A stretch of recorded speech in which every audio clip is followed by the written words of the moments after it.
కిరణ్ ముందుగా చెప్పండి, ఎట్టకేలకు చాలా రోజుల నుంచి వెయిట్ చేస్తాం. మున్సిపల్ ఎన్నికలకు సంబంధించి నోటిఫికేషన్ వచ్చింది. చాలా పట్టణాలకు సంబంధించి చూసుకున్నట్లయితే అభివృద్ధి మాత్రం ఎక్కడికక్కడ పడకేసిన సందర్భం చూస్తుంది. ఈ నేపథ్యంలో ఎన్నికలకు వెళ్ళడానికి కాంగ్రెస్ అస్త్రం ఏంటి, అసలు ఏ రకంగా వెళ్ళాలనుకొని ఎన్నికల నోటిఫికేషన్ ఇప్పించింది అనుకోవాలి?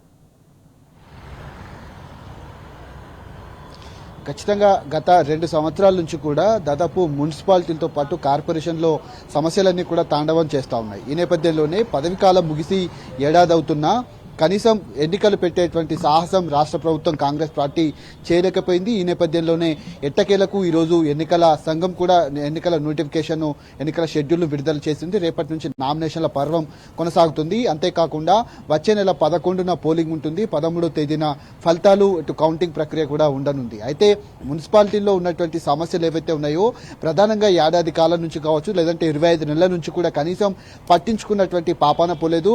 సమస్యలు ఎక్కడికక్కడ తాండవం చేస్తా ఉన్నాయి. ఈ నేపథ్యంలోనే గత ప్రభుత్వం తీసుకున్నటువంటి నిర్ణయాలు కావచ్చు, గత ప్రభుత్వం చేపట్టినటువంటి అభివృద్ధి పనుల కారణంగా సంక్షేమంలో కొనసాగినటువంటి పనులు ఏవైతే ఉన్నాయో ప్రస్తుతం ఆ పనుల కారణంగా కూడా ఎక్కడ కూడా కనీసం ముందుకు వెళ్ళినటువంటి పరిస్థితులు కనిపిస్తూ ఉన్నాయి. దాదాపు 300 కోట్ల నుంచి 500 కోట్లు గత ప్రభుత్వం పట్టణ ప్రగతి కింద చెల్లించింది. అయితే ఇప్పుడు ఆ పనులు కూడా కనీసం ఆ నిధులు కూడా విడుదల కాకపోవడంతో ఎక్కడికక్కడ సమస్యలు తాండవం చేస్తూ ఉన్నాయి. డ్రైనేజీలు పొంగుతున్నాయి. కనీసం పారిశుద్ధ్య కార్మికులు వాళ్ళకు జీతాలు కూడా ఇవ్వలేనటువంటి దుస్థితి అయితే రాష్ట్ర ప్రభుత్వం చేసినటువంటి పనుల్లో భాగంగా కనిపిస్తూ ఉంది. అటు 116 మున్సిపాలిటీల్లో 7 కార్పొరేషన్లో ప్రస్తుతం ఎన్నికలు జరుగుతున్నటువంటి నేపథ్యంలో పల్లె ప్రగతి కారణంగా కావచ్చు, అంతేకాకుండా గతంలో సంక్షేమంలో కొనసాగినటువంటి పల్లెలని కూడా మొన్న కర్రు కాచి వాత పెట్టినటువంటి పరిస్థితి రాష్ట్ర ప్రభుత్వానికి కనిపించింది. ఎక్కువ మొత్తం స్థానాల్లో కూడా బీఆర్ఎస్ పార్టీ కైవసం చేసుకుంది. కాంగ్రెస్ పార్టీకి సంబంధించి ఎక్కడ కూడా వాళ్ళు ఇచ్చినటువంటి హామీలు కావచ్చు అవన్నీ కూడా విస్మరించినటువంటి రాష్ట్ర ప్రభుత్వం గ్రామ పంచాయతీ ఎన్నికల్లో కూడా ఘోర పరాభవాన్ని ఎదురు చూసింది. ఇప్పుడు కూడా మున్సిపాలిటీ ఎన్నికలు కనుక వస్తే ఖచ్చితంగా పట్టణాలన్నీ కూడా అటు విద్యుత్ దీపాలు లేక అంధకారంలో కొట్టుమిట్టాడుతూ ఉన్నాయి. డ్రైనేజీ సమస్యలు తీవ్రంగా మారిపోయింది.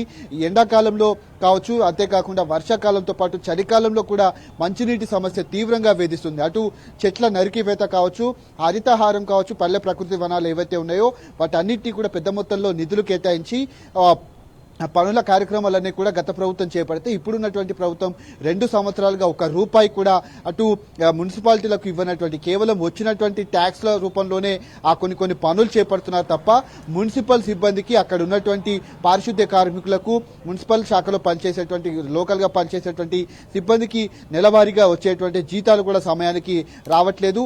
అక్కడ కొన్ని నెలవారీగా చేపట్టేటువంటి పనులు ఏవైతే ఉన్నాయో వాటికి 300 కోట్ల నుంచి 500 కోట్ల వరకు గత ప్రభుత్వం చెల్లించింది. అక్కడ నెలవారీగా పనులు ముందుకు వెళ్లేది. కానీ ఇప్పుడు గత ప్రభుత్వంకు పేరొస్తుందన్న కారణం కొద్దీ రాష్ట్ర ప్రభుత్వం కాంగ్రెస్ పార్టీ ఇప్పుడు ఆ నిధుల విడుదల కావచ్చు, పట్టణ ప్రగతి కావచ్చు, ఏది కూడా కనీసం పనిచేయనటువంటి దాఖలాలు అయితే మనకు కనిపిస్తూ ఉన్నాయి. ఈ నేపథ్యంలోనే మంచినీటి సమస్య కావచ్చు, విద్యుత్తుకు సంబంధించినటువంటి సమస్యలు కావచ్చు, అంతేకాకుండా అక్కడ ఉన్నటువంటి ఆ చెట్ల నరికివేత కావచ్చు, ఇష్టానుసారంగా చెట్లను నరికివేస్తూ ఉన్నారు. రోడ్లకు ఇరువైపులా హరితహారం పేరుతో కావచ్చు, ప్రకృతి వనాలు, పల్లె ప్రకృతి వనాలు కావచ్చు, పట్టణ ప్రకృతి వనాలు కావచ్చు, వాటన్నిటి పేరు మొత్తంలో ఏడాదికి ఒకసారి చెట్లు నాటేటువంటి కార్యక్రమం గత ప్రభుత్వం చేస్తే కొంత కాలుష్యం కూడా పూర్తిగా గత ప్రభుత్వంలో తగ్గినటువంటి పరిస్థితులు కనిపించాయి. కానీ ఇప్పుడు ఆ పట్టణ ప్రగతి చేపట్టకపోవడంతో 2 సంవత్సరాల నుంచి కూడా ఎక్కడ వేసిన గొంగడి అక్కడైనా చందంగా మారిపోయాయి.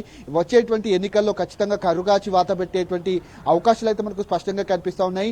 ఖచ్చితంగా ఎన్నికలు కనుక జరిగినట్లయితే ఎక్కువ స్థానాలు కూడా ఇటు బీఆర్ఎస్ పార్టీ కైవసం చేసుకున్నటువంటి అవకాశాలు మనకు స్పష్టంగా కనిపిస్తా ఉన్నాయి. ఈ నేపథ్యంలో కాంగ్రెస్ పార్టీ ఈ ఎన్నికల వేళ ఎలాంటి హామీలు ఇస్తుంది, మరొకసారి ఓటర్లను ఏ విధంగా మభ్యపెడుతుందనేది మాత్రం మనం వేచి చూడాలి.